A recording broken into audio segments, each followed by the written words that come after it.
Anyone of that sort who's really put in that hustle and grind to take their skill set and be professional at being themselves and building a lifestyle out of it. I think it's the American dream.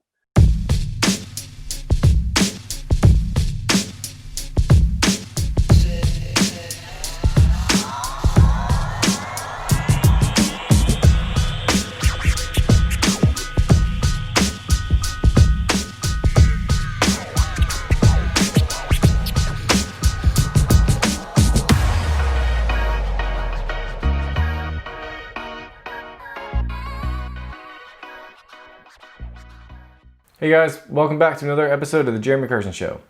Today, our guest is Mike Pachan. He's the CEO and founder and business development advisor for Mike Pachan Limited and Mountain Made LLC. Mike has over 10 years in the cannabis industry, starting in his career whenever it was just medical in the Colorado area before it was recreational, and he has helped many companies build and expand their teams and grow their revenue to over millions of dollars per year.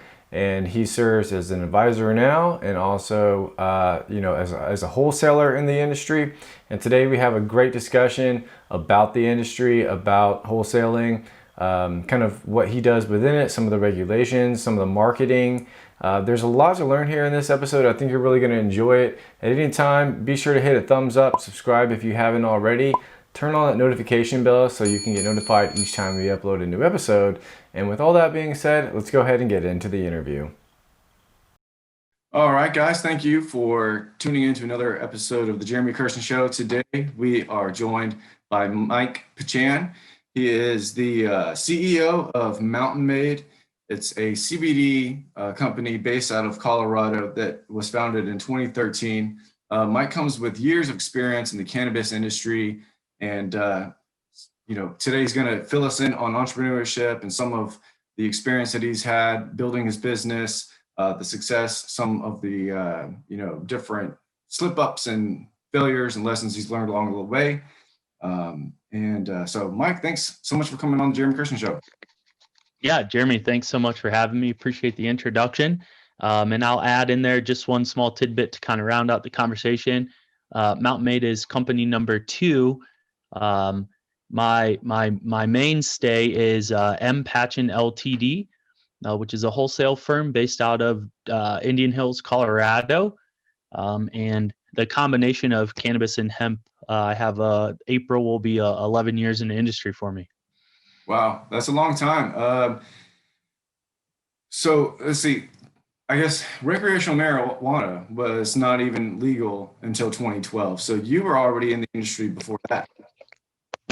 Yeah. So 2014, recreational cannabis went live. I believe they got it on the books right around 2012, and then, all puns intended, hashed it out a little bit.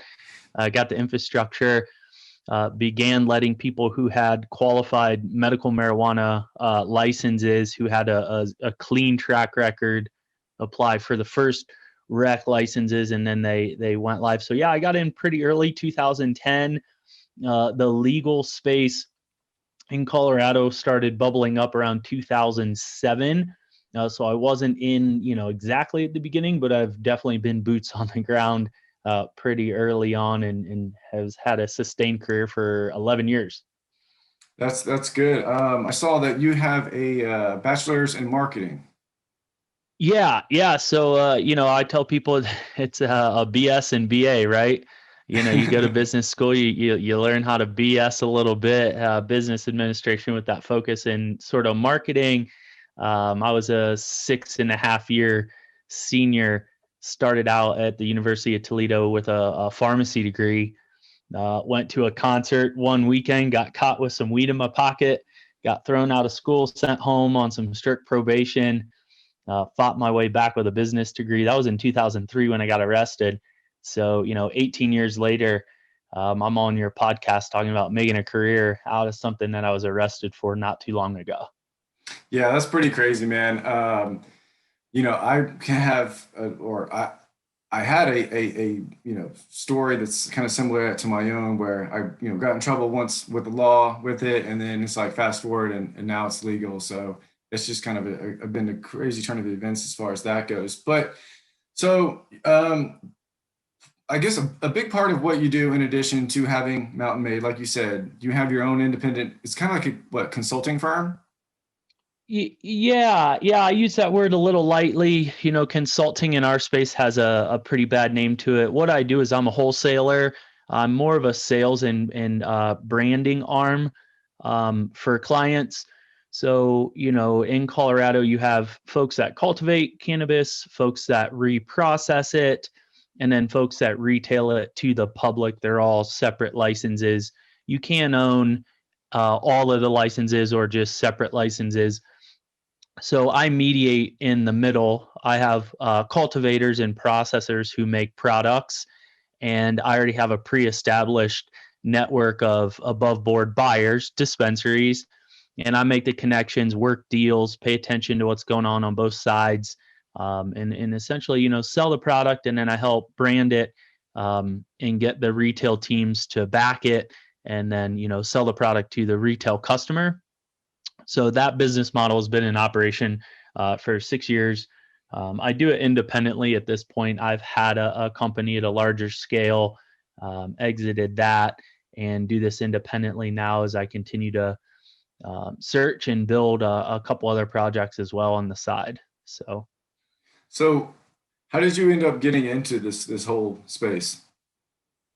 Cannabis or the wholesale, or both? Yeah, let's go Both with by both, man. chance, Yeah. really. I mean, I think just kind of by chance. My start in cannabis, I was coming off my first ski season in Telluride.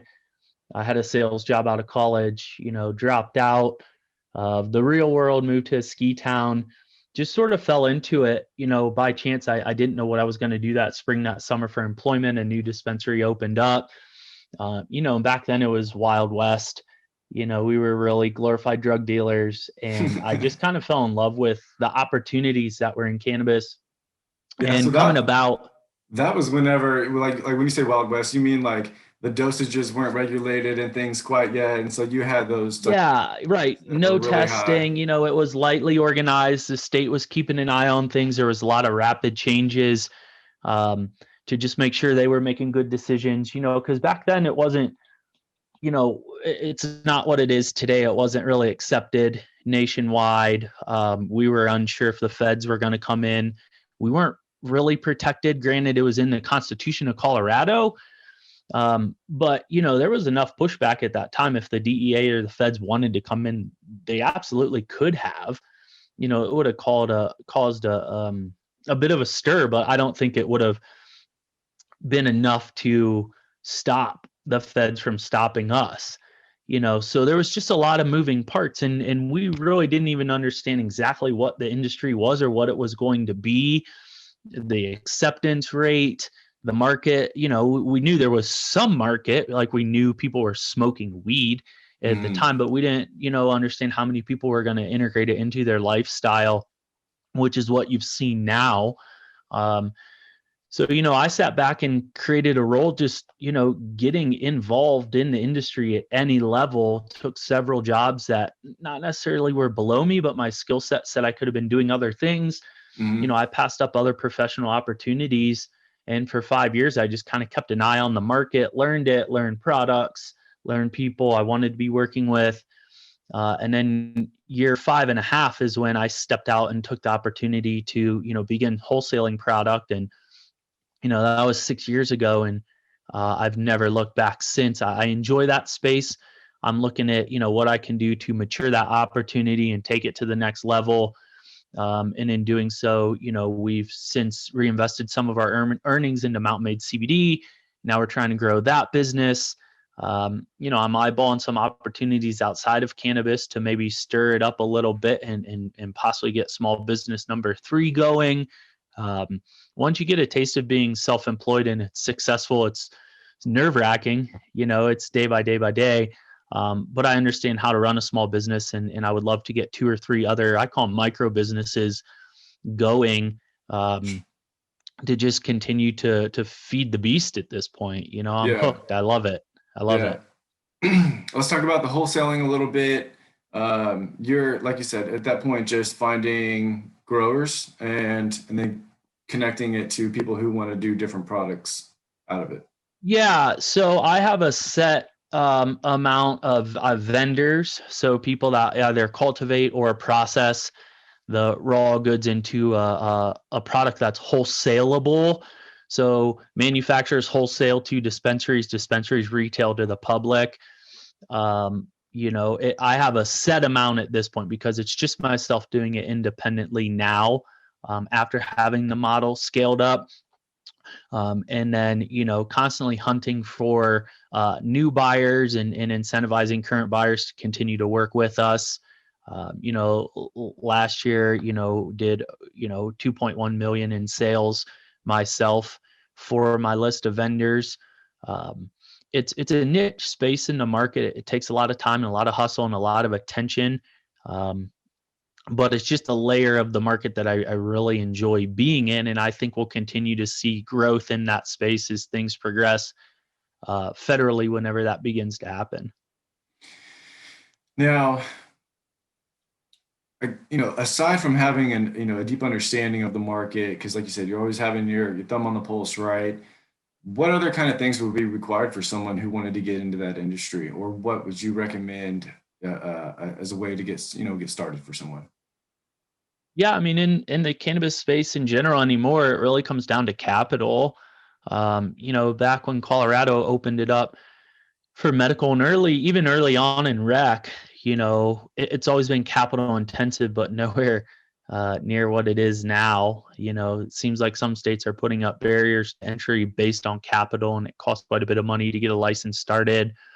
Um, if you don't have the capital, to me, it's just about getting started in any industry or space that you're interested in at some level.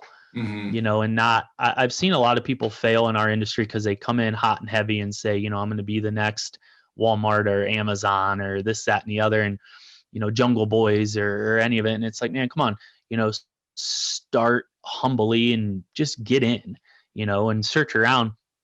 Most likely when you start a small business, you're never going to build the business off the initial concept. It's going to build and evolve and mature. And you're going to see that, idea A is now idea A1, and that didn't quite work. So now it's idea A2, and then it might jump to idea B1, and it just Hmm. keeps building and moving. I don't think it's smart for anyone to take a bunch of money and dump it into the thing they think they're going to do.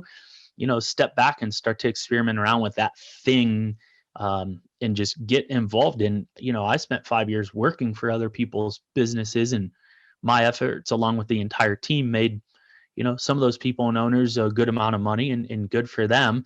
But I got a good amount of experience to step back and know what I didn't want to do. It's like before, you most people won't just run out and open their own restaurant without being in the industry.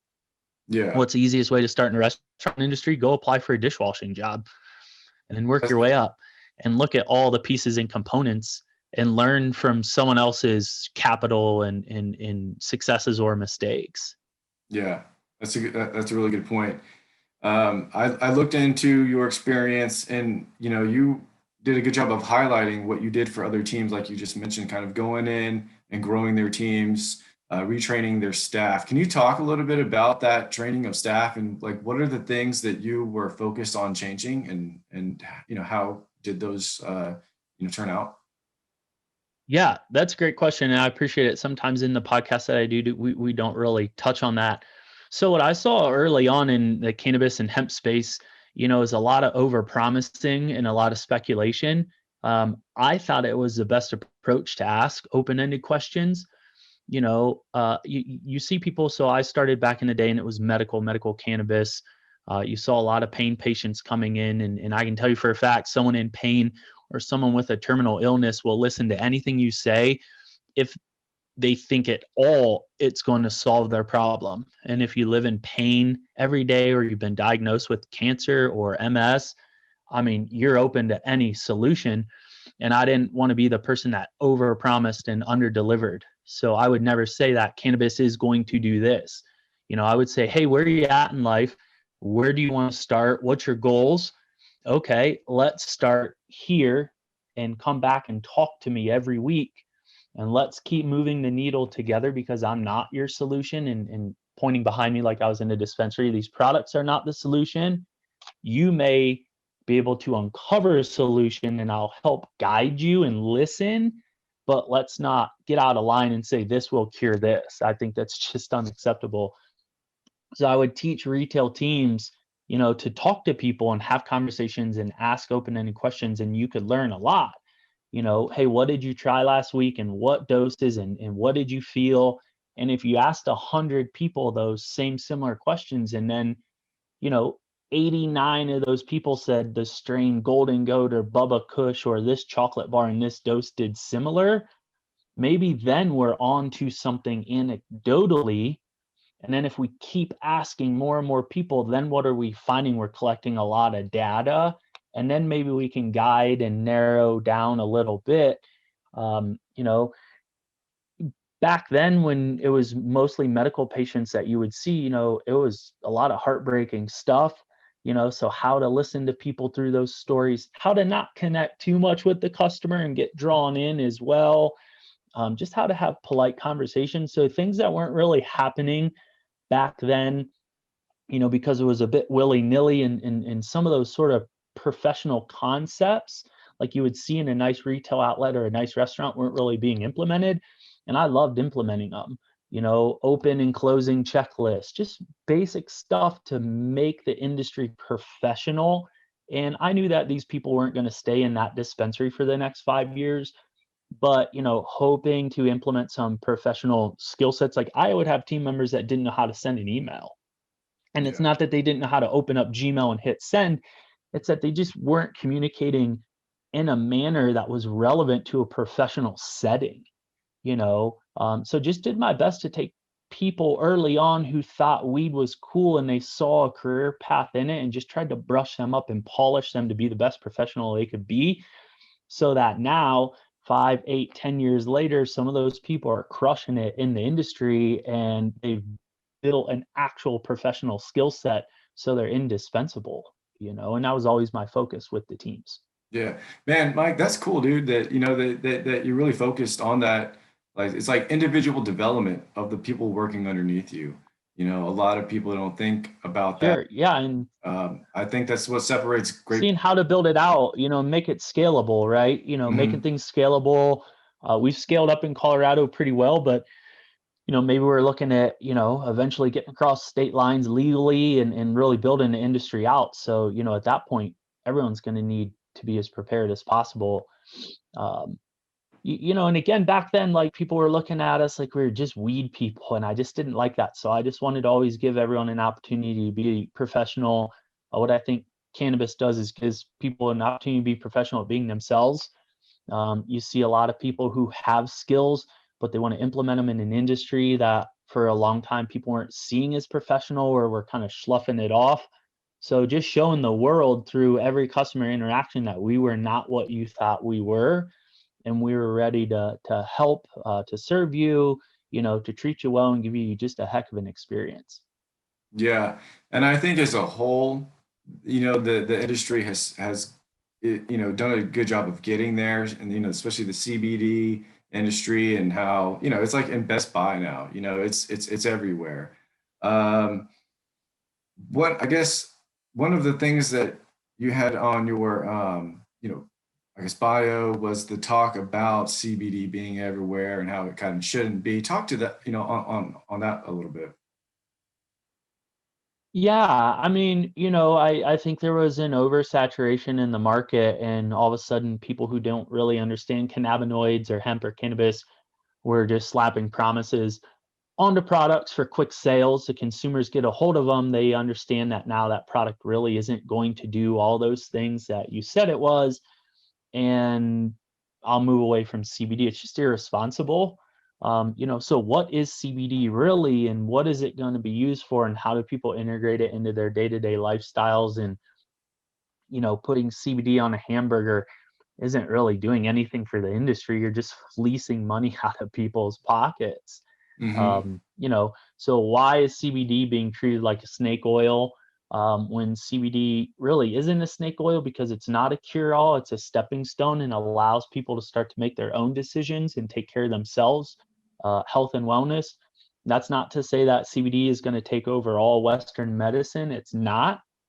For some people it may, for some people it definitely won't. But just being responsible in the way that products are marketed and branded and the messaging behind them. With COVID and the slowing down of retail spaces, some of those CBD shops that were just opening left and right have gone under.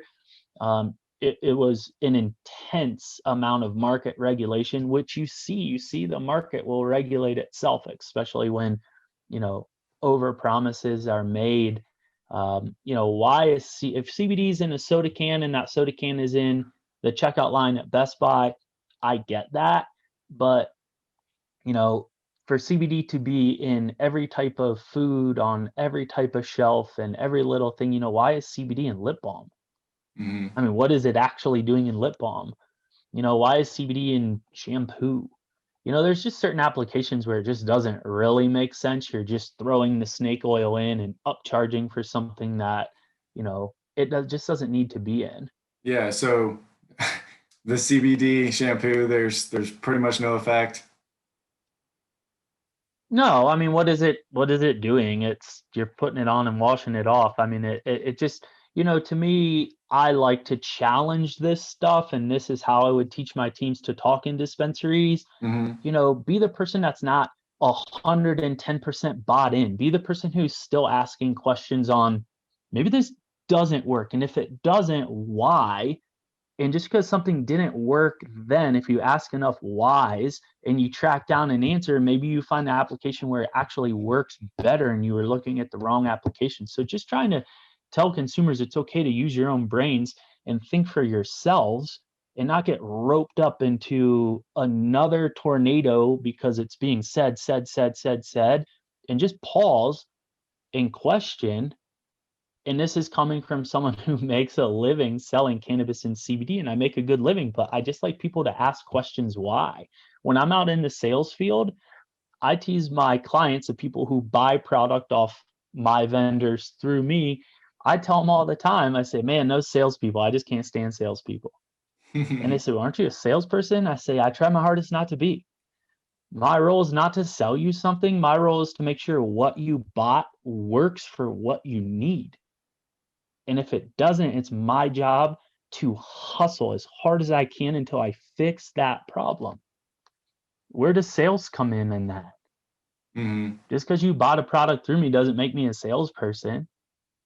Like stop and think. Yeah. What is the application for CBD and why am I paying extra for this product? It's your hard-earned money. Money does not come easy. Just stop and think and don't buy into hype. I don't hype products I sell. Mm-hmm. If you have to, maybe you're bringing a product to market that shouldn't be in market. Yeah. So I just like to advocate that, and have the double edge to the sword and not just be out here like super pro cannabis or hemp, because then you see people being taken advantage of. And I've seen cannabis and hemp work enough where I don't want people being taken advantage of, because then they'll walk away from it. And then they Yeah. might not find the solution to their problem because they got fleeced and they didn't find the right fit. When it comes to CBD and the type of changes that you have seen, what have been some of the best examples of almost like proof? And I hate to say proof because we talked earlier about making hard Sure. statements, but yeah, just like what are some examples as far as pain relief, or even especially I want to know about the doggy treats. Yeah. So, with pain, like there was a company who was doing stick-on patches early on and it would absorb into the bloodstream. I'll never forget, we had a veteran come in who was missing a leg, a limb, and man, they just changed his life. His leg, he didn't have the phantom pains anymore. His mood went way up. He just swore by those products. Pain was a difficult thing to address because then we saw, for his success story, 5 people who just didn't have success with that product. Mm-hmm. So we worked down different avenues with them. You see a lot of people have success with sleep. in just small doses of combination of, THC with a hair bit of CBD. I think that's wonderful. I once had an MS patient open up to me and said when she smoked a specific strain called Golden Goat, that her symptom of drop foot would disappear while she was, I hate to say the word high, but high medicated. It would sort of release her brain from that symptom, and she would have higher levels of functionality, and granted, I just stated all anecdotal things. Mm-hmm. What in that strain of Golden Goat may have caused that change, and is it replicatable for the next 50 people? I don't know, but I can tell you the people who found success were pumped on it, and then you would see people who would say, eating this gummy 4 times a day, my pain went from a 10 to an 8.5, but my mood went up and I just have a better lifestyle. So it didn't go from a 10 to a 0, but they just felt better overall. I've seen people who have substituted, nightly alcohol intake with a bull toke or two. I'm in that boat. I used to be a 2 to 3 beer a night guy. I have a flexible rule where I don't really drink beer during the week, and I like to get a little stony at night and just sort of log off, that self-medicate, so some pretty awesome small mini victories where just overall, life gets a little bit better for people. I think CBD is wonderful to set a baseline for yourself. For me, my levels of energy are more sustainable. I don't get as spun up, but I don't feel medicated. I take 300-400 milligrams of CBD a day. I used to feel intense and racy and like you could feel it. Now I just feel at a really nice baseline. Mm-hmm. And I just think it's important for people to get themselves involved in cannabis in one way, shape, or form and just start playing around with it. Yeah, you said 300 to 400 It's a milligrams very per day. complex and dynamic plant. Yeah. Yeah. I mean, our company coaches high dose, high dose, high dose. Why Most is of our that? customers are taking at least 50 milligrams a day. Yeah. Why did you go for high dose? Why is that a thing, within your company?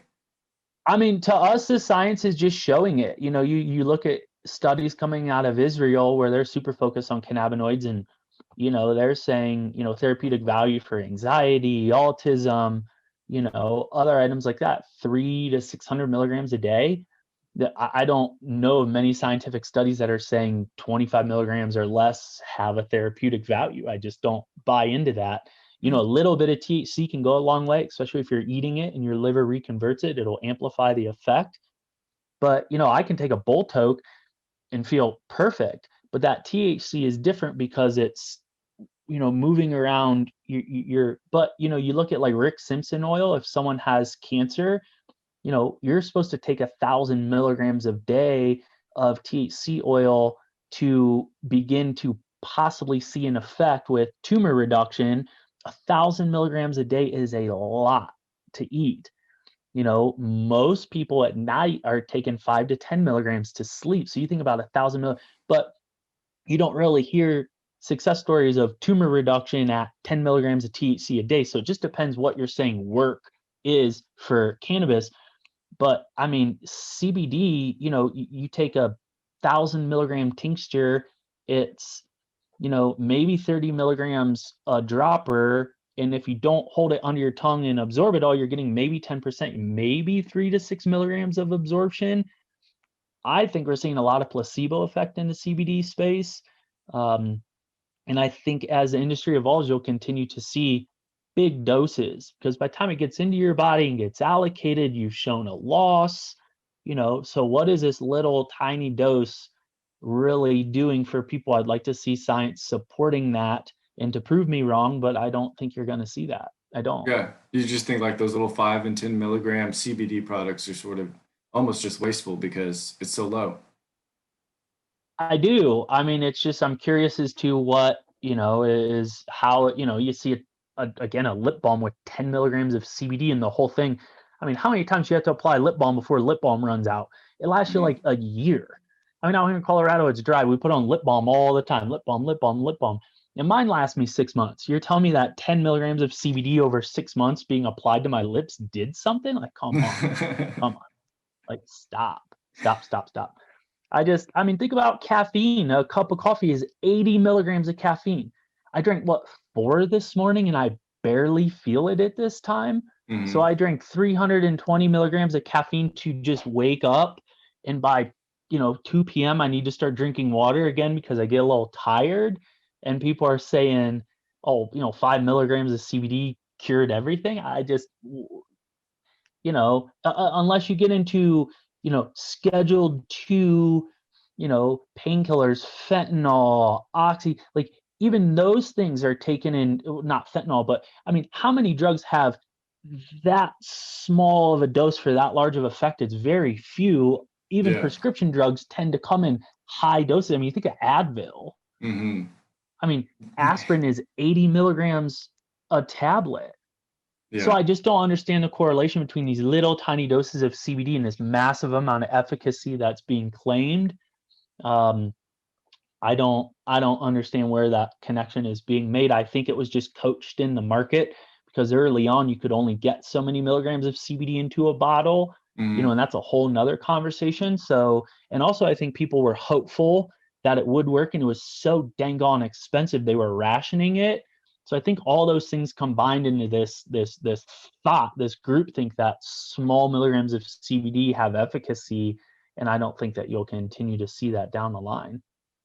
Yeah, I mean, hopefully not, because I can see how, it just turns into a marketing thing at that point. And, these companies are, like you said, doing something. It's not necessarily dishonest, but, where's I guess there's just I don't know, the holistic medical, honesty there, or if you're not really making any difference with your product other than just throwing 5 milligrams into it and charging them twice as much.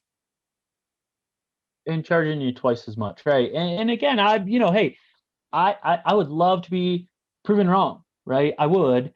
But I say some of this stuff and I say it sternly just so the people that are listening stop and pause. I've helped young children with approval from both parents and 2 physicians take and manage CBD THC oil for epilepsy. I've seen these parents break down in front of me and cry because they only had $20 left in their pocket. They moved from Texas, Rhode Island, North Carolina, back in the medical days when stuff wasn't accessible, left their jobs, had nothing, moved to a city where rent is out of control to spend $100 a week on CBD oil so their child would stop having seizures 50 times a day. And we used to dang on near give it away. So I understand how important this stuff can be to people. So I'm not coming from a place of trying to know it all or say nasty things about companies or brands. I want the consumers to ask questions because I've seen people be on their last couple of bucks and Hmm. spend it to try and find a solution. So, I think that's important to note, as I talk through these podcasts and I can get a little passionate about it. I've seen it. And, for some of these brands who haven't seen it, that's okay. They just weren't around to see some of that stuff. And I hope their products are helping people. And there may be people out there who have efficacy off little tiny doses of CBD. But if you're not, it's a great place to stop and ask that question and then say, okay, what do I want to change in this potential CBD regimen to make it work? I would say up your dose through the roof. And that's why we've created a high dose platform at a reasonable cost. I tell people all the time, if you can't afford our product, shoot us an email on the support line. Let's talk it out. I'll pick up the call personally. We'll get you a coupon. We'll figure something out. I used to Hmm. do that all the time in the dispensaries. You had to. Some people just could not afford it. And, you know, it was, I've seen it. I've seen people reallocate food money and gas money and rent money because the cannabis and CBD therapy was working. And when it is, I mean, you can't put a price on some of this stuff.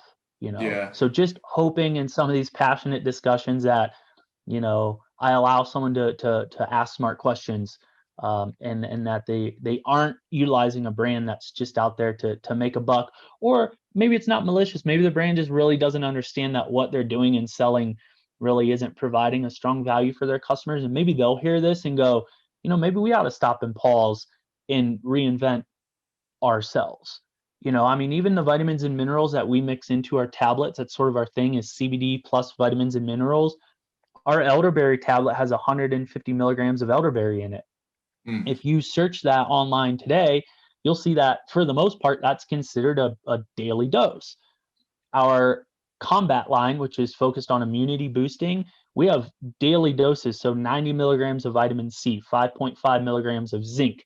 We do have vitamin D in there, which is a microgram. So back to my previous tangent where most things are heavy doses, that's measured in micrograms, but we've maxed it out as to what we've seen recommended as a daily dose. So even those products with vitamins and minerals, we're trying to pack them full based on what we can see through other people's research. Our chamomile is 125 milligrams of chamomile.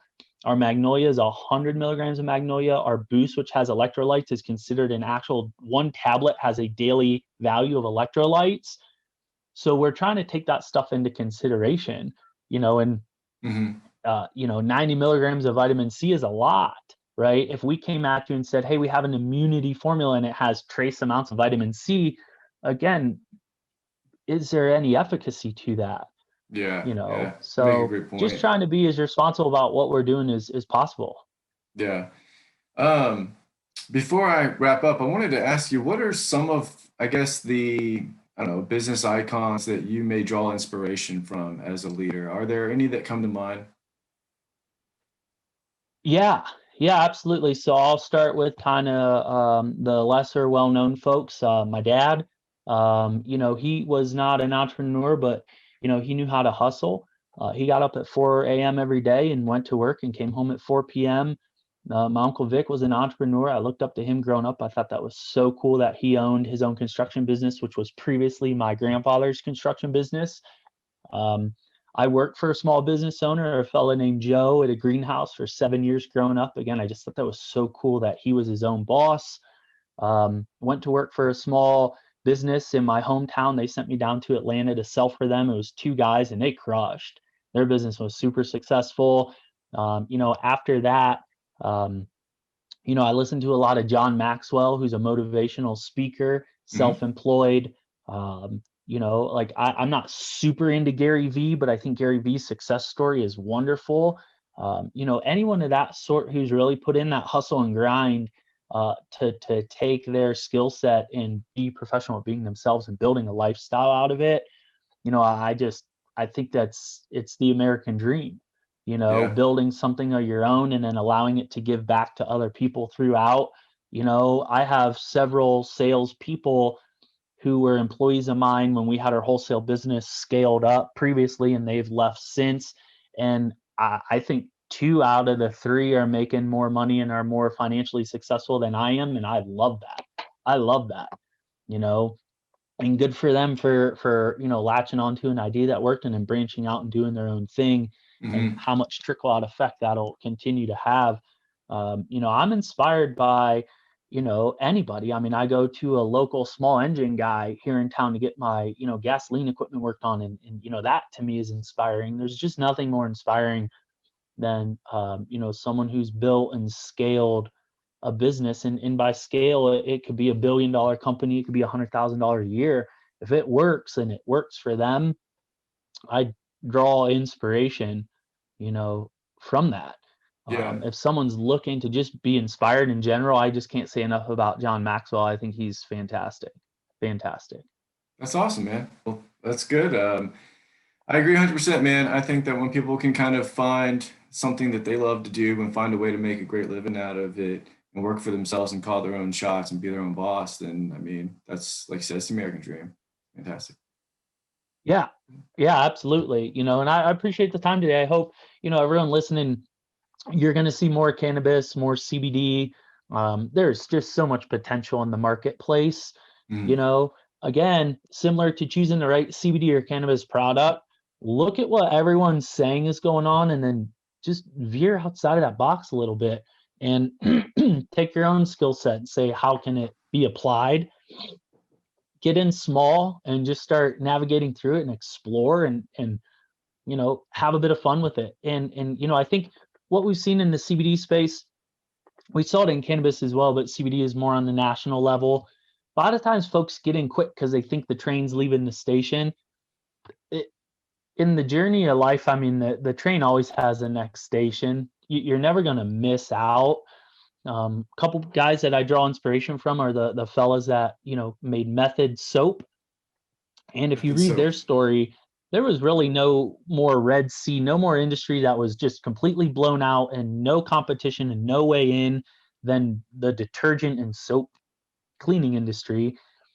They came in after that thing had been pretty much a dead Red Sea for 100 years and entered it successfully and sold the company successfully. So taking a little bit of time and tinkering on a small scale and evolving through. I personally don't ever think that you're ever missing the boat or missing out. Again, Gary Vee, who I don't really follow a whole lot. I think he's a great person, super inspirational. But he said something that I think about all the time. And people out there competing because you think someone else has your slice of pie don't realize that the universe is abundant and there's pie for everyone.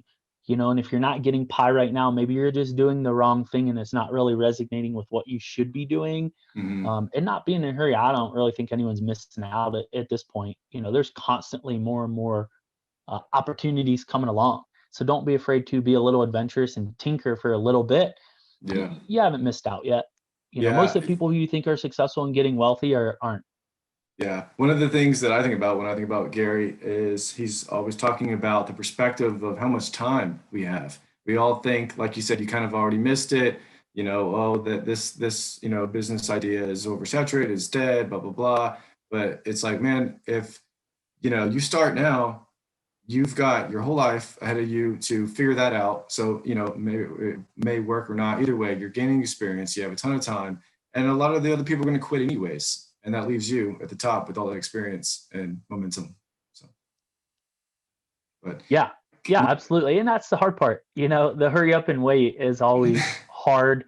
I think if you have a steady source of employment and you really want to become self-employed or you have this great idea, hang on to that employment and start to experiment with the idea first. I've done that back in the day. I would quit jobs to chase an idea 4 or 5 times, and man, I ended up in bad financial position. Me too, man. And then it finally clicked and it worked and I got all that paid up and off. Yeah, so and you're young and you're so hungry for it. And sometimes it works, sometimes it doesn't. But not being afraid to just kind of hang on to what's working and putting in that extra bit of time at night or on the weekends to figure out your thing. And then when your thing is ready to carry you along the way, it'll happen.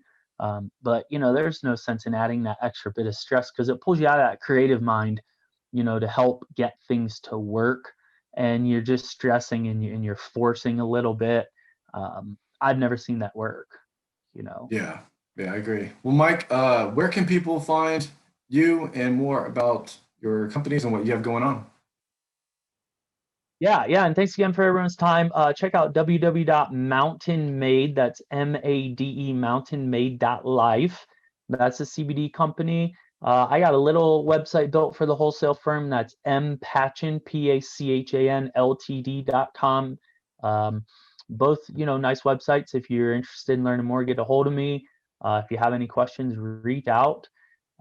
And just, greatly appreciate everyone's valuable time today to listen in a little bit about cannabis and hemp. Awesome. Well, thanks, Mike, for coming and being a guest on the Jeremy Kirsten Show today. Yeah, thank you. Talk to you soon. All right. Thanks. Bye-bye. Well, guys, thank you so much for watching that interview. Let me know what you thought down in the comments below, or what you learned that you thought was pretty insightful.